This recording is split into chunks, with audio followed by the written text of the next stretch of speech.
Hello guys, তোমাদের সাথে একটা দুর্দান্ত চমৎকার একটা রেসিপি শেয়ার করতে চলেছি। এই রেসিপিটা কিন্তু এতটাই মজার, এভাবে করলে আপনাদের মনে হবে আমরা কেন এই আইডিয়াটা আগে পাইনি। সত্যি বলছি, একবার খেলে বারবারই খেতে ইচ্ছে করবে। আর এমন কেউ নেই এই নাস্তাটি পছন্দ করবে না। ফুটন্ত গরম জলে 1 বাটি চাল দিয়ে অবাক করা একটা রেসিপি আমি তৈরি করতে চলেছি। এই রেসিপিটা এতটা মজার, না খেলে কিন্তু বুঝতেই পারবেন না। তাই প্রতিটা স্টেপই ভালোভাবে দেখুন এবং সহজভাবে আপনারাও বাসায় তৈরি করতে পারবেন এই মজাদার নাস্তা রেসিপি। আমি গ্যাসটা অন করে দিয়েছি ফার্স্ট টাইম থেকেই। এখন আমি এই জলটা খুব ভালো করে ফুটিয়ে নিব। আর বন্ধুরা, তোমরা কেউ ভিডিওটা টেনে টেনে দেখো না, টেনে টেনে দেখলে অনেক কিছু মিস করে যাবে। এখানে আমি দিয়ে দিলাম একটা তেজপাতা আর 2টা এলাচ। এলাচ দুটাকে ফাটিয়ে দিতে হবে। যখন এই এলাচ দুটো তেজপাতা দিয়ে জলটা ভালো করে নাড়া দেবে এবং 2 মিনিটের মতো রান্না করে নেবে, তখন কিন্তু ভালো একটা ফ্লেভার চলে আসবে। আর দেখো বন্ধুরা, জল কিন্তু গরম হয়ে গেছে। এই ভিডিওটার প্রতিটা স্টেপই কিন্তু গুরুত্বপূর্ণ। আর আগে থেকে আমি 1 বাটি চাল ভালো করে ধুয়ে ভিজিয়ে রেখেছিলাম। যখনই জল টগবগিয়ে ফুটতে থাকবে তখনই কিন্তু আমি এই চালটা দিয়ে দিলাম। এখানে কিন্তু আমি পোলাও চাল ব্যবহার করেছি। তোমরা চাইলে যে কোনো আতপ চালই এখানে ইউজ করতে পারো, কোনো প্রবলেম নেই। আতপ চাল বা পোলাও চাল দিলে ঘ্রাণটা খুব সুন্দর আসে, সেক্ষেত্রে কিন্তু এই নাস্তাটার স্বাদটাও বেশি ভালো লাগে। এই ভিন্ন পদ্ধতিতে যদি তোমরা নাস্তা তৈরি করো, মনে হবে রোজ রোজ বানাই। চাল দেওয়ার পরে অনবরত নাড়তে থাকতে হবে যাতে তলায় লেগে না যায়। এটা কিন্তু নাড়তে থাকতে হবে একটু পর পর। দেখো বন্ধুরা, চালটা কিন্তু ফুটতে শুরু করেছে। আর এই চালটা কিন্তু খুব ভালো করে ফুটিয়ে নিতে হবে। আর এই নাস্তাটা তৈরি করার পারফেক্ট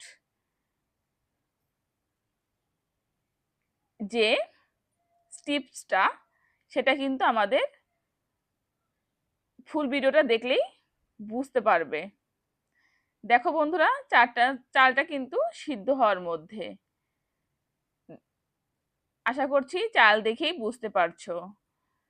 এমনও অনেকে আছে চাল দেখেই কিন্তু বুঝতে পারে চালটা সিদ্ধ হয়েছে কিনা। আশা করছি এ পর্যন্ত তোমরা বুঝতে পেরেছো।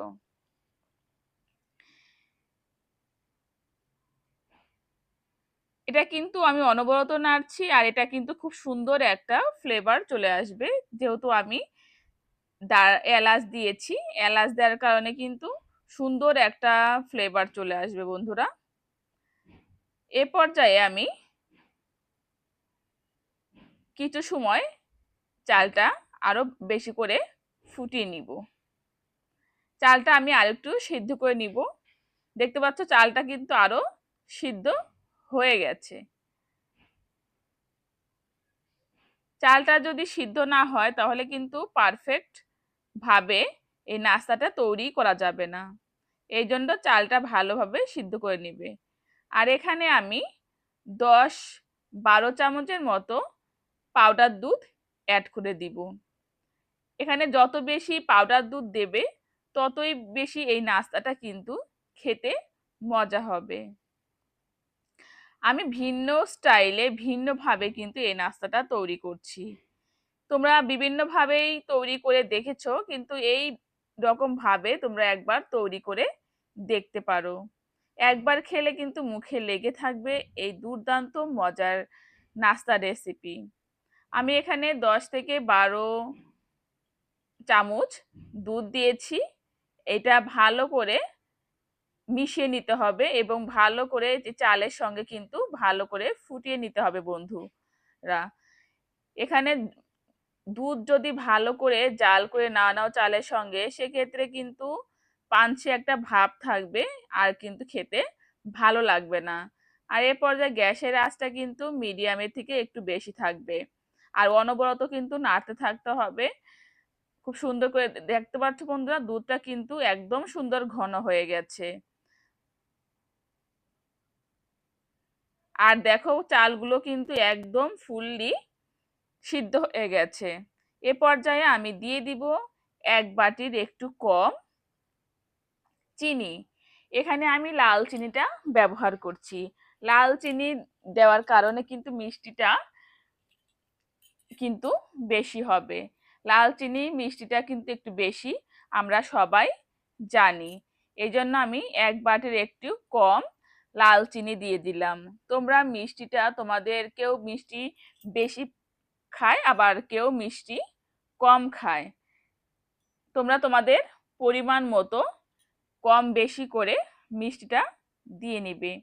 তবে বন্ধুরা, তোমরা হয়তো জেনে থাকবে এই চিনি দেওয়ার পরে কিন্তু এই নাস্তা থেকে জল মানে পাতলা হয়ে যাবে।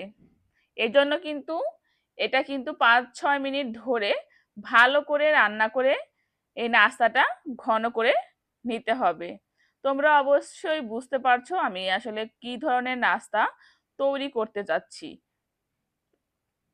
তো আমরা তো বিভিন্ন ভাবেই নাস্তা তৈরি করে থাকি।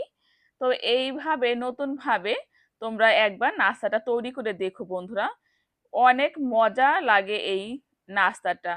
আর তোমরা এখানে যারা আছো, চিনির গুড় থাকলে, খেজুরের গুড় থাকলে তোমরা এই চিনির বদলে খেজুরের গুড়টাও দিতে পারো, কিন্তু আমার বাসায় খেজুরের গুড়টা ছিল না, এই জন্য আমি করতে পারিনি। দেখো বন্ধুরা, আমি রান্না করে রেখে দিয়েছিলাম আর কত সুন্দর কালার চলে এসেছে, একদম মাখো মাখো ক্ষীরের মতো কিন্তু হয়ে গেছে। এটা কিন্তু ঠান্ডা করে ফ্রিজে কিছুক্ষণ রেখে দিলেই একদম কলিজা ঠান্ডা করা একটা পায়েসের রেসিপি খেতে কিন্তু দুর্দান্ত লাগবে। তো বন্ধুরা, কেমন লাগলো আমার এই নতুন আইডিয়াটা? আশা করছি অনেক ভালো লেগেছে। যখনই কারোর গরুর দুধ না থাকবে, পাউডার দুধ থাকবে, সেক্ষেত্রে কিন্তু তোমরা এই পদ্ধতিতে কিন্তু এই পায়েসটা বানিয়ে নিতে পারো। খেতে কিন্তু ভীষণ মজা লাগে। যাই হোক বন্ধুরা, তোমাদের অসংখ্য ধন্যবাদ জানাই এত সময় ধরে আমার এই ভিডিওটা দেখার জন্য। তো আবারও ফিরে আসবো নতুন রেসিপি নিয়ে।